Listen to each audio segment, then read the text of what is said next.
చేయడానికే ఇక్కడికి వచ్చా. నా గుండెలో తెలంగాణ ప్రజలకి మేలు చేయడానికే ఇక్కడికి వచ్చా అని చెప్పేసి ఒక డైలాగ్ అప్పుడు కొట్టింది. ఇప్పుడేమో ఆంధ్రప్రదేశ్ ప్రజలకే మేలు చేయడానికి ఇక్కడికి వచ్చా అంటుంది. రేపు పొద్దున కర్ణాటక ప్రజలకే మేలు చేయడానికి ఇక్కడికి వచ్చా అంటది. మళ్ళీ దాని తర్వాత తమిళనాడు ప్రజలకే మేలు చేయడానికి ఇక్కడికి వచ్చినా అంటది.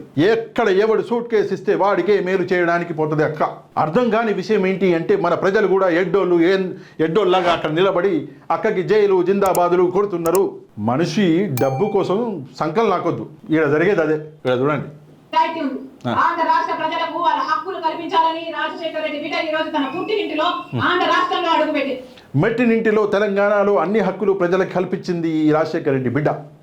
మెట్టినింట్లో అయిన తెలంగాణలో రాజకీయ పార్టీ పెట్టి ఇక్కడ అందరూ ప్రజలకి చాలా బాగా సర్వీస్ చేసి ఇక్కడ వాళ్ళ హక్కులని తెలంగాణ ప్రజల హక్కులని తెలంగాణ ప్రజలకి ఇప్పించి ఫైనల్గా ఇక్కడ ప్రజలందరూ చాలా సుఖ సంతోషాలతో ఉంటున్నారు. కాబట్టి ఇప్పుడు ఆంధ్రాకి పోయింది రాజశేఖర రెడ్డి బిడ్డ.